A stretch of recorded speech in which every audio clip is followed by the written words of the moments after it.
میں کچھ ذکر تو رخشندہ کر چکی ہیں. میں تھوڑی کرونالوجیکل آرڈر میں خصوصیت سے ویمن اسٹڈیز سینٹر پشاور کے حوالے سے بات کرنا چاہوں گی،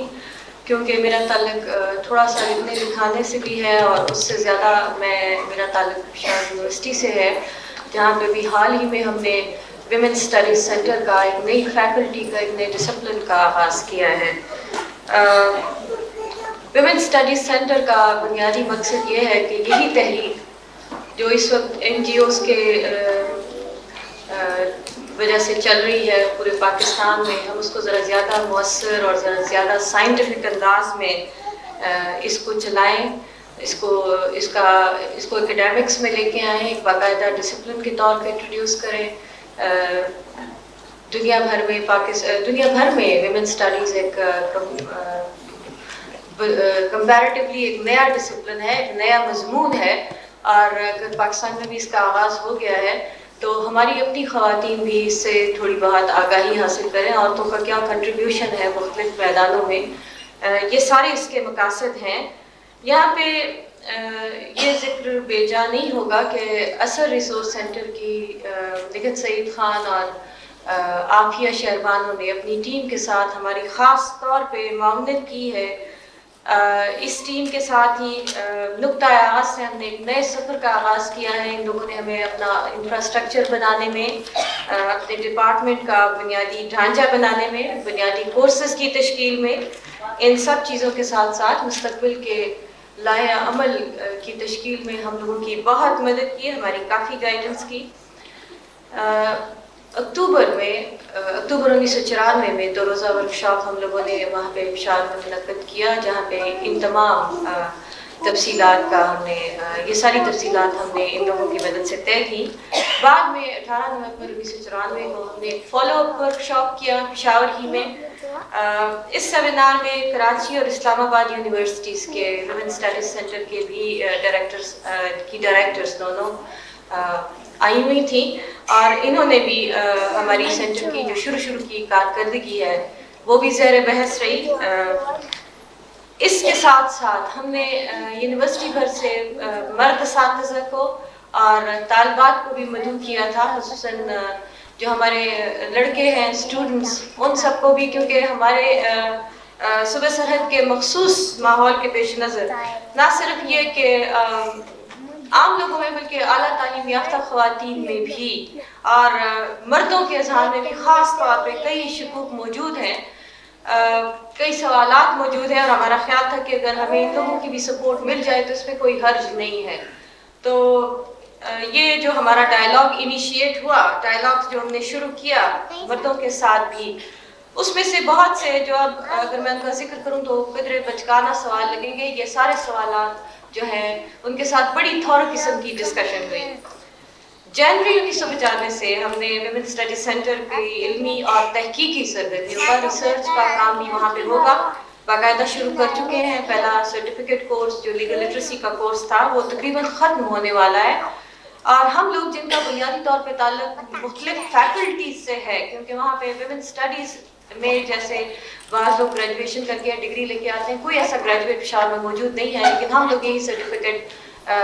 جو ہے اب ڈگری کے درجے تک بڑھانے کا ارادہ رکھتے ہیں. ان کے ساتھ ساتھ ہم یہاں سے فارغ تحصیل ہونے والے جو لوگ ہیں، یہ لوگ کیا کریں گے کہ نہ صرف ان میں ایکٹیوسٹ شامل ہیں، ان میں یونیورسٹی کے اساتذہ شامل ہیں، ان میں این جی اوز کے نمائندے شامل ہیں.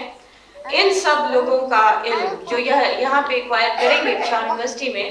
بعد میں یہی لوگ جب اپنے اپنے شعبہ زندگی میں واپس جائیں گے تو یقینی طور پہ ان کا علم نہ صرف ان کے اپنے گھریلو ماحول کو بلکہ ان کے پیشہ ورانہ ماحول کو بھی بدلنے میں ضرور کسی نہ کسی تبدیلی کا پیش خیمہ ثابت ہوگا. رخشندہ نے ذکر کیا 8 مارچ کو جو ہم لوگوں نے انٹرنیشنل ویمنس ڈے پشاور میں منایا، بہت بڑے اسکیل پہ اور بہت پرجوش انداز میں، اور جو ہمارا تھوڑا بہت کام ہو چکا ہے اثر والوں کی ہیلپ سے، ویمن اسٹڈیز سینٹر کے اس کے علاوہ دیگر این جی اوز کا، وہ سارا کام وہاں پہ پریزنٹ کیا گیا. اس پہ باقاعدہ ڈاکیومنٹریز میڈیا والوں نے بنائی،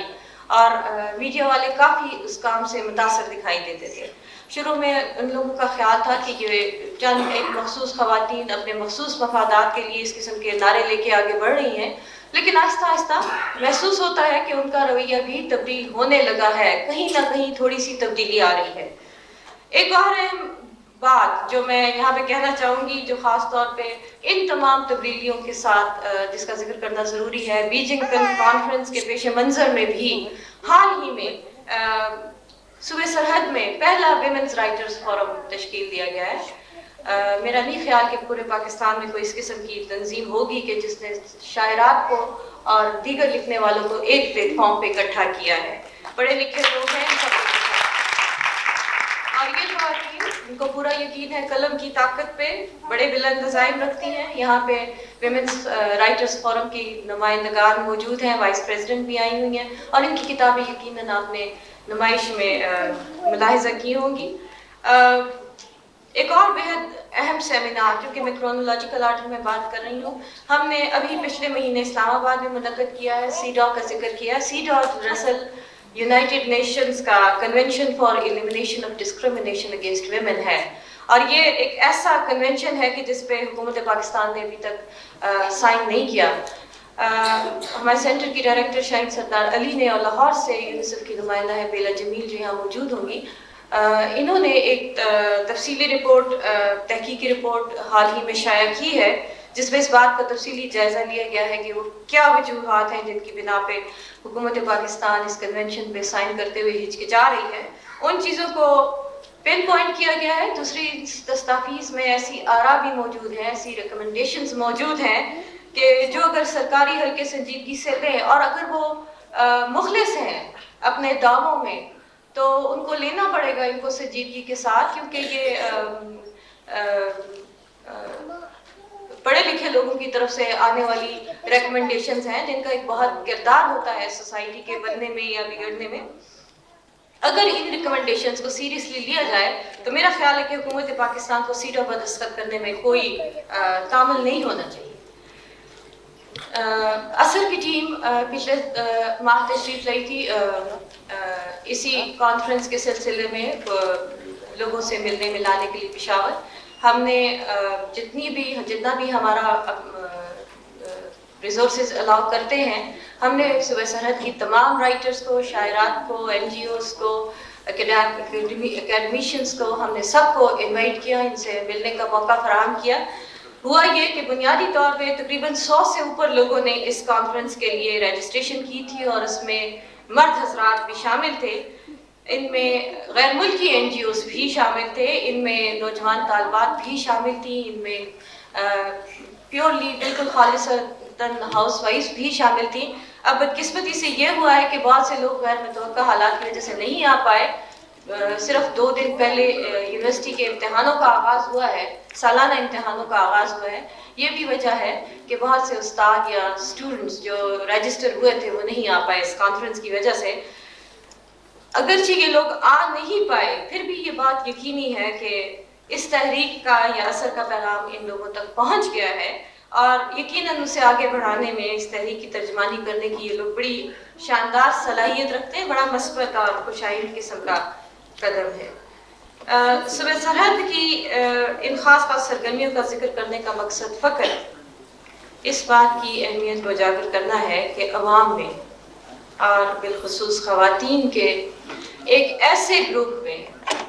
انقلابی تبدیلی رونما ہو چکی ہے۔ میں اس کو انقلابی ہی کہوں گی، کیونکہ صرف 5-6 ماہ پہلے ہم میں سے بھی بہت سے لوگوں کو بہت سی ایسی باتوں کا احساس نہیں تھا جس کا شعور اب آپس میں ملنے جلنے سے اجاگر ہوتا جا رہا ہے، اور یہ یقیناً ہماری مستقبل کی قومی پالیسیز پر اثر انداز ہوگا۔ بنیادی طور پہ اثر NGO ہے، لیکن ہم یونیورسٹیز کے نمائندے جو یہاں پہ موجود ہیں، میرا خیال ہے کہ بڑا ایک انفلوئنشل گروپ ہے، ایک پریشر گروپ ہے۔ اسٹوڈنٹس کے ساتھ، ینگر لوگوں کے ساتھ انٹریکشن ہم لوگوں کا ہوتا ہے، بات چیت ہوتی ہے، تو ان کے ذہنوں سے بہت سے ایسے شکوک ظاہر کرنے میں بڑا اہم یہ ایک نقطہ ہے۔ ہم لوگوں نے اور ان لوگوں نے جن کے ہاتھ میں پاکستان کا مستقبل ہے، انہوں نے ان خطوط پہ سوچنا شروع کر دیا ہے، خواتین نے، لڑکیوں نے، جس کا پہلے گمان کرنا بھی ان کے نزدیک ایک گناہ سمجھا جاتا تھا۔ بہت سے سوال اٹھائے گئے ہیں، بہت سے جواب خود ڈھونڈے گئے ہیں، کئی واہمے تھے، کئی غلط فہمیاں تھیں جو دور ہوئی ہیں، اور ان تبادلہ خیال کے نتیجے میں رویوں میں تبدیلی لازمی طور پر رونما ہوئی ہے۔ یہاں ہماری جو ڈیلیگیٹس آئی ہیں، جو 20-22 کے قریب لوگ آئے ہیں، ان کا تعلق مختلف طبقات سے ہے، مختلف بیک گراؤنڈ سے ہے، ان کے پس منظر مختلف ہیں، لیکن ان کی سوچ میں یکسانیت ہے اور ان کے جذبے بہت پرجوش ہیں، بہت پر یقین ہیں۔ ایک ہماری ڈیلیگیٹ مسرت ہلالی بالکل اینڈ ٹائم پہ نہیں آ پائی، ویمنز ایکشن فورم کی بڑی سرگرم رکن ہے، لائر ہے۔ صرف 10 دن پہلے ایک ایسا کیس ہوا ہے، ایک لڑکی کو سوابی کی گاؤں کے کچھ لوگوں نے بدکار قرار دیتے ہوئے اس کو نکالنے کا اور اس کو بازار میں اسی طرح کا واقعہ ہوا جیسے نواب پور میں ہوا تھا۔ تو مسرت ہلالی کے خلاف ایک محاذ بنا ہوا ہے آج کل پشاور میں، اور مسرت ہلالی کے ساتھ ساتھ بہت سی خواتین ہیں کہ جن کا کی بڑی رسپیکٹ ہے، جو اس کے ساتھ باقاعدہ کھڑی ہیں، اور بڑی خوشی کی بات یہ ہے کہ بہت سے مرد اس کی حمایت کریں، کیونکہ کسی کو بدچلن بڑی آسان بات ہے، قرار دے کے اس کو گاؤں بدر کر دینے کا، علاقہ بدر کر دینے کا فیصلہ لینا بڑی ہے، لیکن اس دفعہ ریزسٹنس، بڑی مضبوط ریزسٹنس، اور اس میں مرد بھی تھوڑے سے شامل ہیں، بلکہ مذہبی تنظیموں کی طرف سے مسرت ہلالی کو کافی سپورٹ مل رہی ہے، اور یہ مورل سپورٹ بھی بہت بڑی چیز ہے۔ تو میرا خیال ہے کہ پاکستانی خواتین اب فیمنسٹ تحریک کے اس موڑ پہ عالمی دھارے میں شامل ہو رہی ہیں، جہاں نہ صرف ان کی آواز سنی جائے گی بلکہ محسوس بھی کی جائے گی، جس سے اس ملک کے بارے میں، اس معاشرے کے بارے میں، پاکستانی معاشرہ یا اسلامی معاشرہ، اس کے بارے میں جو غیر ملکی تاثرات ہیں یا غلط فہمیاں، اس میں بھی یقینی طور پہ کوئی نہ کوئی تبدیلی آئے گی۔ یہاں ہم لوگ جو موجود ہیں، ہمارا تعلق متضاد آئیڈیالوجیز سے ہو سکتا ہے، مختلف ہمارے نظریات ہو سکتے ہیں، لیکن ہم میں سے یقیناً کوئی بھی یہ نہیں چاہے گا کہ غاصبوں کے ہاتھ مضبوط رہیں اور ہم لوگوں کا استحصال جاری رہے، خواتین کا استحصال جاری رہے، جو ہمارے حقوق ہیں وہ مزید غصب ہوتے رہے، کوئی عورت بھی نہیں چاہے گی۔ تو اس طرح سے اگر ہوتا رہا تو پھر تو معاشرے میں امن اور توازن اور ترقی کی تمام راہیں مسدود ہو جائے گی۔ لیکن ایک اور اچھی بات یہ ہے کہ بہت سے سمجھدار مرد اس بات کو محسوس کر رہے ہیں، اس ناگزیر تبدیلی کا خیر مقدم کرنے کو تیار ہیں۔ حال ہی میں نے ایک بہت اونچے عہدے پہ فائز صاحب کو یہ کہتے سنا ہے کہ 20ویں صدی دنیا بھر میں آزادی کی، سماجی شعور کی بیداری کی صدی تھی، لیکن 21ویں صدی کلیئرلی عورت کی صدی ہوگی۔ تو یہ تمام فیلنگز میں نے آپ لوگوں تک پہنچانی تھی، کمیونیکیٹ کرنی تھی۔ بیجنگ کانفرنس میں جو بھی ہمارے نمائندے جائیں گے، ان کو اس بات کا خاص خیال رکھنا ہوگا کہ ان کے پیچھے ایک بڑی پرجوش صنف کی پوری طاقت موجود ہے، اور ان کی نظریں مستقبل پہ لگی ہوئی ہیں، اور انہیں یہ پوری امید ہے کہ بیجنگ کانفرنس میں صرف باتیں نہیں ہوں گی، بلکہ ہوا کی بیٹیوں کے روشن مستقبل کے لیے بڑے عملی قسم کے فیصلے بھی کیے جائیں گے۔